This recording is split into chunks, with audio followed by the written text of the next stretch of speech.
Você já parou para pensar por que algumas pessoas parecem atrair riqueza, enquanto outras, mesmo se esforçando a vida inteira, continuam presas na mesma rotina de dívidas, frustrações e falta de liberdade? Napoleon Hill, o autor de Pense e Enriqueça, se dedicou a vida inteira a responder essa pergunta. Ele entrevistou os homens mais ricos e poderosos de sua época, estudou suas rotinas, suas escolhas e seus segredos. E no fim, condensou tudo em um código, uma espécie de mapa da prosperidade, que até hoje influencia milhões de pessoas ao redor do mundo. Mas existe um detalhe que pouca gente percebe. Grande parte dessa filosofia não nasceu do zero. Hill bebeu de uma fonte muito mais antiga, que já ensinava há quase 2000 anos como prosperar em meio ao caos da vida. Essa fonte era o estoicismo, a filosofia de pensadores como Marco Aurélio, Epicteto e Sêneca. O que Hill fez foi traduzir a sabedoria estoica em linguagem prática para o mundo moderno. E é isso que eu quero te mostrar hoje. Como o estoicismo moldou o código da riqueza de Napoleon Hill e como você pode aplicar esses mesmos princípios agora na sua vida. O primeiro princípio é o controle da mente como chave da riqueza. Hill dizia: a mente dominada atrai riqueza, a mente indisciplinada atrai pobreza. Essa frase poderia ter sido escrita por Epicteto, que afirmava: você não controla os eventos, mas controla sua interpretação deles. E aqui está o ponto. Duas pessoas podem viver a mesma crise, mas uma sai destruída e a outra sai fortalecida. Qual é a diferença? A forma como cada uma controla os pensamentos diante daquela situação. Hoje, quando você perde dinheiro em um investimento, quando recebe um não de um cliente ou quando enfrenta uma dívida inesperada, sua mente pode gritar: acabou, não tem solução.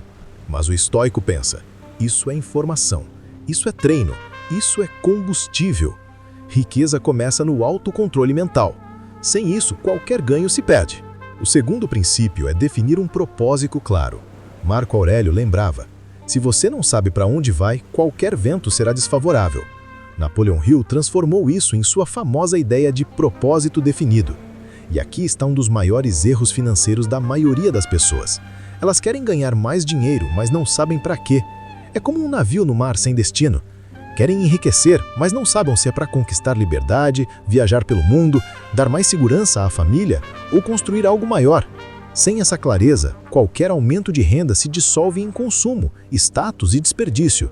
O propósito definido é o que dá direção e disciplina. Pergunte a si mesmo: quanto exatamente eu quero ganhar?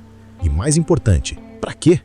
Porque se você não tem um porquê forte, qualquer dificuldade será suficiente para te parar. O terceiro ponto é o poder da disciplina e do hábito. Sêneca dizia que a vida bem vivida é feita de pequenas ações contínuas. Hill reforçou isso ao mostrar que riqueza não é fruto de um único evento, mas do acúmulo de escolhas diárias. Hoje, o que mais vemos são pessoas buscando atalhos, loteria, apostas, esquemas rápidos de ficar rico. Mas quem prospera de verdade constrói hábitos. Guardar 10% de tudo que ganha. Investir um pouco todos os meses. Ler diariamente. Trabalhar no projeto pessoal mesmo depois do expediente. Nenhum desses hábitos isolados parece grandioso, mas no longo prazo, eles moldam seu destino. Pense no seguinte: quem você será daqui a 5 anos é apenas o resultado dos seus hábitos de hoje. Se seus hábitos são de consumismo, procrastinação e desordem, não há segredo que salve. Mas se seus hábitos são de disciplina, estudo e ação, o futuro inevitavelmente será diferente. O quarto princípio é o mastermind e a sabedoria coletiva. Napoleon Hill dizia que ninguém prospera sozinho. Ele falava do poder de estar cercado de pessoas que pensam grande, que têm objetivos comuns e que se apoiam mutuamente. E os estoicos já entendiam isso. Viver cercado de pessoas sábias e virtuosas moldam nosso caráter. Agora olhe para a sua vida. Quem são as 5 pessoas com quem você mais convive? Sobre o que vocês conversam? Se são apenas reclamações, fofocas, dramas e comparações, esse é o terreno onde sua mente está sendo plantada. Mas se você está em contato constante com pessoas que falam de ideias, de negócios, de investimentos, de crescimento, é inevitável que você seja puxado para cima. Você se torna a média das pessoas que mais frequenta, e esse círculo pode acelerar ou atrasar sua riqueza.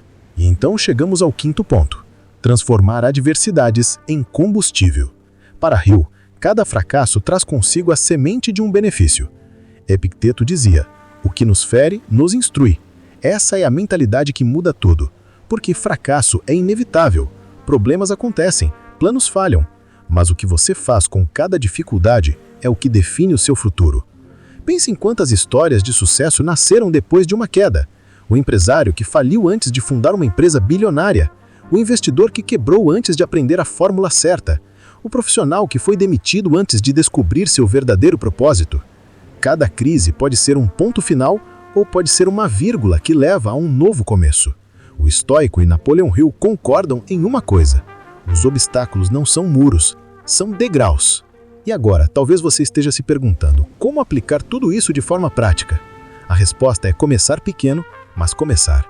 Anote seus pensamentos limitantes e troque-os por frases de poder.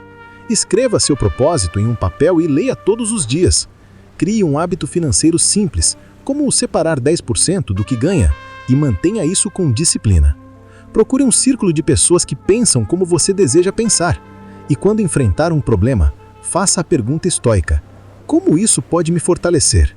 E se você quiser exemplos práticos de como aplicar essa mentalidade estoica para gerar dinheiro de verdade, eu deixei aqui na descrição um guia com 6 formas simples de criar renda online. É direto, rápido e pode ser o primeiro passo para colocar em prática o que Hill e os estoicos já sabiam. No fim, Napoleon Hill não apenas escreveu sobre riqueza, ele mostrou como transformar filosofia em prática. E essa filosofia vinha de uma fonte muito antiga que moldou imperadores romanos e filósofos estoicos. O estoicismo deu a base para o código da riqueza que milhões estudam até hoje. A diferença é que agora você conhece essa origem e pode aplicar esses princípios com consciência, clareza e disciplina. Porque riqueza não é sorte, não é privilégio, é mentalidade, propósito, hábito, convivência e visão de longo prazo.